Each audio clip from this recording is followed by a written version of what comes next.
सौभाग्य कोहिनूर श्रीमान संजय जैन, श्रीमती ममता जैन परिवार, ग्रेटर कैलाश, दिल्ली। सौभाग्य भक्त श्रीमान विजेंद्र जैन, श्रीमती निर्मल जैन परिवार, गुरुग्राम। सौभाग्य भक्त श्री मनीष गोधा, श्रीमती सपना गोधा, गोधा एस्टेट परिवार, इंदौर। सौभाग्य भक्त श्रीमती कुंती देवी जैन, श्री राजीव जैन, श्रीमती मीनाक्षी जैन, कावेरी जैन, उदय जैन, सिविल लाइंस परिवार, दिल्ली। सौभाग्य भक्त Shri Amit Jain, CA, Shrimati Anshul Jain, Anshika Jain, Anuttar Jain, green park परिवार, दिल्ली। सौभाग्य भक्त श्री राजीव जैन, श्रीमती साक्षी जैन, श्री आयुष, श्रीमती दिशा अगड़िया, श्री नमन जैन, श्रीमती ईशा जैन परिवार, गुड़गांव। सौभाग्य भक्त श्री आलोक जैन, श्रीमती पायल जैन, कनिष्का जैन, शौर्य जैन परिवार, भजनपुरा, दिल्ली।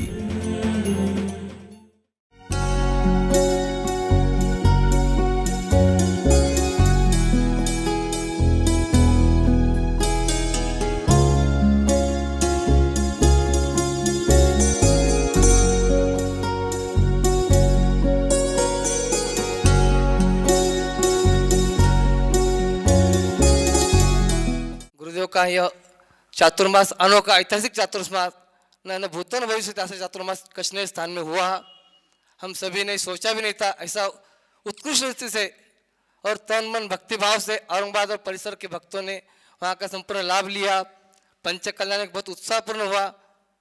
गुरुदेव यहाँ भी जो अपना मंदिर है, आप इसके पहले आए, लास्ट टाइम आप भी आए थे, परंतु इसका जो मैं कहना चाहूँगा कि ये जो मंदिर था, हम 10-20 साल से यहाँ ये कॉलोनी स्थापित है, पर मंदिर की बहुत कुछ हमारे पास अभाव था। और जो स्थान है सभी गुरुदेव आचार्यों का यहाँ आवागमन का स्थान है। कश्मीर से जाना है या कश्मीर से औरंगाबाद नगर में प्रवेश भी करना रहा तो यही कॉलोनी से जाना पड़ता, तो हमको बहुत दिक्कत आती थी। एक मंदिर की भी और त्यागी निवास की बहुत काफ़ी दिक्कत आती थी। बहुत कुछ एक समय प्रतिकूलता के कारण मंदिर होने में काफ़ी लेट भी हुआ, पर जब योग आया गुरुदेव ऐसा, तो एक ही वर्ष के अंदर यह स्थान बिक्का खरीद करके मंदिर का निर्माण करा के और पंच कल्याणक भी यहीं एक ही साल में संपन्न किया। उपाध्याय मयंक सागर जी के सानिध्य में संपन्न हुआ। यह एक नवयुवकों द्वारा एक समर्पित भावना से भक्ति भाव से लेते हुए स्वयं एक प्रकार का अतिशय मल्लिनाथ भगवान का है कि स्वयं एक साल के अंदर इतने सहजता से हमारा हुआ। पंच कल्याण भी काफ़ी अच्छी तरह से हुआ गुरुदेव। और आज हम सभी के भक्तिभाव से ही जितने भी गुरुदेव यहाँ आते हैं उनका आवागमन सही मार्ग में होता है, यह आशीर्वाद है। और हमारे थोड़ी भाग्य की भावना भी है कि यहाँ पर एक त्यागी भवन का निर्माण अच्छी तरह से होना चाहिए। इसके लिए हम गुरुदेव आपका भी आशीर्वाद हमको चाहिए, ये हमको आपको नमस्तु करते हैं। नमस्तु गुरुदेव, नमस्तु नमस्तु गुरुदेव। महानुभाव, आज श्री क्षेत्र कचनेर जी से चतुर्मास समापन के बाद औरंगाबाद में आना हुआ और कचनेर से जो भी संत आते हैं, साधु साध्वी विहार करके आते हैं, तो औरंगाबाद का प्रवेश द्वार यदि मल्लिनाथ दिगंबर जैन मंदिर कहा जाए कोई अतिशयोक्ति नहीं है, क्योंकि सबसे पहला यदि दर्शन होता है तो मल्लिनाथ जैन मंदिर का ही होता है। तो कचनेर से जो भी साधु आते हैं जाते समय आखिरी में, लेकिन हम हमेशा पहले की बात करते हैं, आखिरी की बात नहीं करते। कचनेर से आते समय, तो आते समय सबसे पहला दर्शन यदि संतों को होता है तो है मल्लिनाथ भगवान का होता। अभी भाई बता रहे थे कि मल्लिनाथ भगवान का काम बहुत जल्दी से हो गया। तो आप सबको जानकारी के लिए बता दूं, और वैसे जानते भी होंगे कि जो मल्लिनाथ भगवान है, 2400 भगवान में मल्लिनाथ भगवान की 2-3 विशेषताएं। पहली विशेषता तो यह है कि सम्मेद शिखर जी से मोक्ष जाने वाले पहले बाल ब्रह्मचारी तीर्थंकर मल्लिनाथ भगवान है। वैसे पहले बाल ब्रह्मचारी तीर्थंकर वाशभुज भगवान है, लेकिन उनका मोक्ष चंपापुर से हो। तो मल्लिनाथ भगवान सम्मेद शिखर जी से मोक्ष जाने वाले पहले बाल ब्रह्मचारी तीर्थंकर हैं। और 2400 भगवान में सबसे कम समय में जो ज्ञान की प्राप्ति हुई है वह मल्लिनाथ भगवान को हुई है।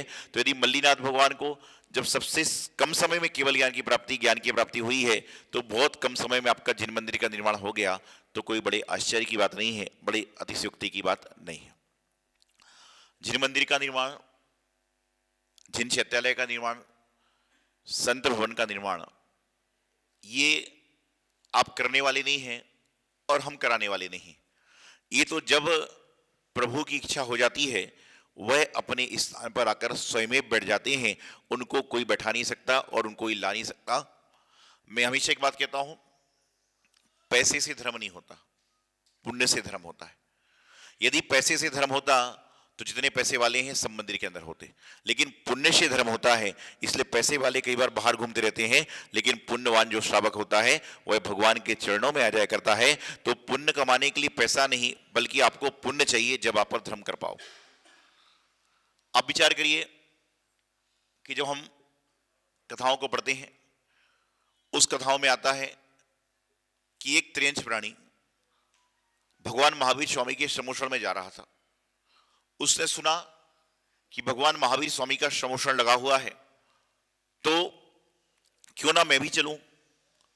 और उसने यह भी सुन रखा था कि कभी भी जीवन में कई स्थान ऐसे हैं जहां पर खाली हाथ नहीं जाना चाहिए। कितने स्थान ऐसे हैं? लगभग ऐसे 5-7 स्थान होते हैं कि जहां पर कभी भी खाली हाथ मत जाइए। सबसे पहले तो भगवान के दरवाजे पर, फिर जिनवाणी के पास, फिर गुरु के पास, फिर राज्य के राजा के पास, वैद्य के पास। इन्हें 6-7 जगहों पर, 5-7 जगहों पर इंसान को कभी खाली हाथ नहीं जाना चाहिए। राजा के पास क्यों नहीं जाना चाहिए? कि जब प्रजा के लोग, जब पहले राजा राज्य करते थे, उनके पास में जाते थे तो कुछ ना कुछ वस्तु लेकर जाते थे। पहले का नियम था कि जिनके खेत होते थे, उन खेत खलिहान में जो पहला सामान निकलता था वह पहले जिनेंद्र भगवान के चरणों में अर्पित होता था, उसके बाद राज्य के राजा को प्रदान किया जाता था। आज भी पता नहीं व्यवस्था होगी तो नहीं मालूम, नहीं तो पहले यही होता था। वैद्य के पास खाली हाथ क्यों मत जाइए? डॉक्टर के पास, क्योंकि आप वैद्य के पास कुछ लेकर जाएंगे, वह आपकी नब्ज को अच्छे से देखेगा। भगवान के पास कभी खाली हाथ नहीं जाना चाहिए, जिनवाणी के पास और गुरु के दर्शन को खाली हाथ नहीं जाना चाहिए। तो उस मेढक ने सुना था कि भगवान के दर्शन करने खाली हाथ नहीं जाना। उसने क्या किया? उसके पास कुछ साधन नहीं था। मेढक कहां पर होता है? पानी के अंदर होता है। तो उसको पानी के अंदर और कुछ साधन नहीं था, उसको एक कमल का फूल मिला। उसने कमल के फूल को, कमल की पंखुड़ी को अपनी चोंच में दबाया और चोंच में दबाकर ले चला। ले चलने के बाद वह मंदिर तक नहीं पहुंचा, शमोषण तक नहीं पहुंचा, बीच में ही वह हाथी के पैर को दबकर मरकर समाप्त हो गया। लेकिन कहते हैं वह मात्र त्रियंच प्राणी भगवान के चरणों में पुष्प अर्पण करने के भाव से जा रहा था, तो वह सीधा सीधा क्या हुआ? देव गति में जन्म को प्राप्त हो गया। सोचिए, त्रियंच प्राणी जो बोल नहीं सकता, अपनी भावनाएं प्रकट नहीं कर सकता, लेकिन वह मात्र देने के प्रभाव से गया, तो वह जाकर क्या हुआ? देव गति में जन्म ले रहा है। आप तो पंचेंद्रिय हैं, ज्ञान है, जानकारी है, अभाव है, और आप सब कुछ चढ़ा सकते हो, लेकिन जब मंदिर में पुष्प की बात आती है तो कौन से चावल चढ़ाते हो? कौन से चढ़ाते हो? चढ़ाते हो कि नहीं चढ़ाते हो? पीले चावल। देखिए, कहते हो कि मायाचारी करने से दोष लगता है, और जिन मंदिरों में, औरंगाबाद में, इस मंदिरों में तो व्यवस्थाएं हैं, तो जब पुष्प की बात आती है तो आदमी को सुंदर से पुष्प चढ़ाना चाहिए। आप कहीं पर भी जाइए, आपके घर में जो पुष्प लगे हुए हैं वह आपके घर की शोभा तो बढ़ा रहे हैं, लेकिन आपके घर में जो क्यारी लगी हुई है, गमले लगे हुए हैं, उन फूलों को लाकर यदि प्रत्येक व्यक्ति अपने घर से एक एक पुष्प लाकर भगवान की वेदी पर चढ़ाता है, भगवान के चरणों में चढ़ाता है, तो उसके घर में फूल लगाना सार्थक है। नहीं तो बस फूल तो बहुत सारे हैं, लेकिन किस्मत वाले फूल होते हैं जो भगवान के चरणों में चढ़ पाते हैं। तो जीवन में कभी भी देव अर्चना करें, गुरु अर्चना करें, जिनवाणी की अर्चना करें, तो कभी भी उनकी भक्ति भावपूर्वक अर्चना करने का प्रयास करना चाहिए।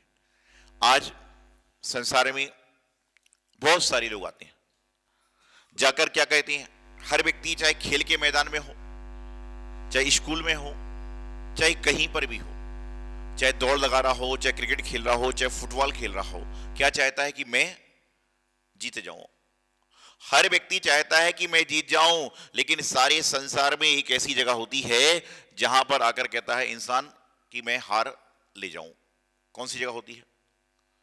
कौन सी जगह होती है? जो फूल की दुकान होती है वहां पर जाकर इंसान क्या मांगता है? हार दे दो। क्रिकेट के मैदान में जीत चाहिए, फुटबॉल के मैदान में जीत चाहिए, घर में जीत चाहिए, लेकिन फूल की दुकान पर जाकर क्या कहता है? मुझे हार दे दो। कहता है कि नहीं दिखता है, मुझे हार दे दो। अर्थात उसको कहना क्या है कि मैं हार ले जा रहा हूं, लेकिन हार ले जाकर जो जीत चुके हैं उनके गले में पहनाने का प्रयास कर रहा हूं। इसलिए वहां जाकर क्या कहता है, मुझे हार दे दो। हार देने से मतलब हारना नहीं है, हार देने से मतलब क्या होता है, आप मुनि महाराज जी को पढ़ होगे तो क्या बोलते, कहां जाना है महाराज जी को, आहार के लिए। आहार में भी हार है, लेकिन जिन्होंने आहार को हरा दिया है वही जाकर आहार करते हैं, और जिन्होंने आहार को आज तक हरा नहीं पाया वह क्या करते हैं। आप लोग क्या करते हैं, भोजन, और कई खाना खाते हैं, कई भोजन करते हैं, कई आहार देते हैं। ले तो सकते नहीं हो, लेने के लिए आपको यहां पर आना पड़ेगा। तो कहते हैं कि भोजन कई प्रकार से होता है, एक आहार के रूप में होता है, एक भोजन के रूप में होता है, और एक खाने के रूप में होता है। और बनने के स्थान भी अलग अलग हैं। जो चौके में बनता है उसको क्या बोलते हैं, जब आपके यहां कभी संत का आहार होता है, जब क्या बोलते हैं, क्या लगा हुआ है, चौका लगा हुआ है। और कई के यहां पर क्या होता है, रसोई घर होती है, भोजनशाला होती है, उसमें भोजन बनता है। लेकिन आजकल स्टैंडर्ड का जमाना है, तो क्या बन रहे घरों में, किचन बन रही है। जब घर में किचन बनती है तो किच किच किच किच किच चलती है, और किचन में बनता है खाना। क्या होता है, किचन में खाना बनता है। जो लोग रात में भोजन करने जाते हैं, होटलों में जाते हैं, वहां पर जाने के बाद चावल को मंगाते हैं, तो कौन सा चावल मंगाते हैं, जीरा राइस। फ्राई दाल चाहिए, भोजन फ्राई चाहिए, सब्जी फ्राई चाहिए। और इस समय इंसान फ्राई फ्राई खाकर इतना परेशान हो चुका है कि उसका माइंड भी फ्राई हो चुका है। पहले के जमाने में इंसान का माइंड फ्री होता था, क्यों, क्योंकि वो फ्री होकर खाता था। लेकिन आज के समय में तो क्या है, इंसान देखता है मेनू आती है, मेनू आने के बाद कहता है सारा फ्राई लाओ। और जो आप रात में जब भोजन करने जाते हो होटल आदि में, और जो चावल में आप जीरा समझकर फ्राई खा रहे हो, ये जीरा फ्राई नहीं है, ट्यूबलाइट के हरे हरे कीड़े गिरते हैं और वो तल जाते हैं, और उसको बड़े स्वाद लेकर खा रहा है कि फ्राई खा रहा हूं, फ्राई का। ऐसा फ्राई का होता है सारा। जीरा हमेशा काले कलर का होता है, लेकिन कई बार जो हरे हरे होते हैं वो जीरे नहीं कीड़े होते हैं, और लोग बड़े चाव से खा रहे हैं, कहते हैं जीरे और लाओ। क्या होता है, ऐसा संसार में चल रहा है। तो जीवन में बता रहा था कि आपको क्या होता है, जो आहार लेने का स्थान होता है, और संत आहार लेते हैं। क्यों लेते हैं, जब संत निकलते हैं तो सारा का सारा काम संपन्न होता है। हालांकि आजकल आप लोग बोलोगे हाइजीनिक चल रहा है, हाइजीनिक कुछ नहीं चल रहा है।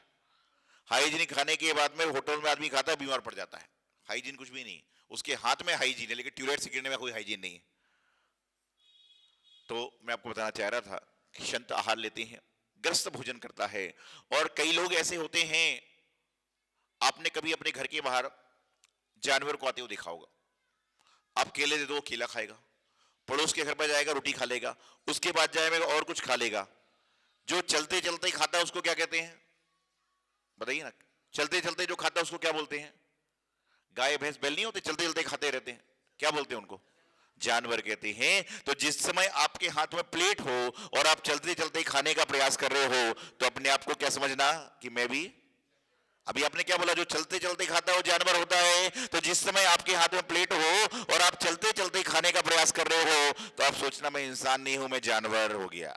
ये आपने ही कहा है कि जो चलते चलते खाता हो जानवर होता है, और जो एक जगह बैठकर खाता हो इंसान होता है। तो लेकर आ जाओ, चलते चलते ले लो, लेकिन चलते चलते खाने का प्रयास मत करो। और आज इंसान की परिभाषा तो ऐसी बदल रही है कि जब भगवान जी की रथ यात्रा निकलती है, भगवान जी जब रथ पर सवार होकर निकलते हैं, महाराष्ट्र की प्रथा मुझे याद नहीं है, हम लोग अन्य क्षेत्रों पर जाते हैं, तो श्री जी रथ पर निकलते हैं, तो आदमी क्या करता है, भगवान की आरती करता है, और उसके बाद में कोई कोका कोला बांट रहा है, कोई समोसे बांट रहा है, कोई केले बांट रहा है, और आदमी भगवान जी की तरफ देखता है, केले को छीलता है और खाता रहता है। मंदिर में बैठकर कभी खा सकते हो क्या, नहीं खा सकते। तो जब भगवान जी सड़क से जा रहे हैं, यात्रा पर जा रहे हैं, उस समय आप खाने का प्रयास कैसे कर सकते हो। जहां पर आपको भगवान दिख रहे हैं वहां पर आप खा ही नहीं सकते, और यदि खा रहे हो तो आप भगवान को देख नहीं रहे।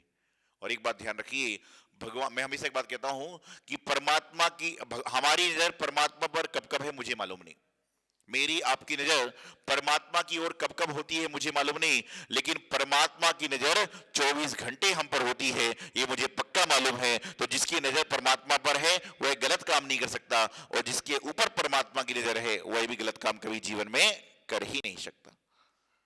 भगवान के दर्शन पुण्यशाली को मिलते हैं।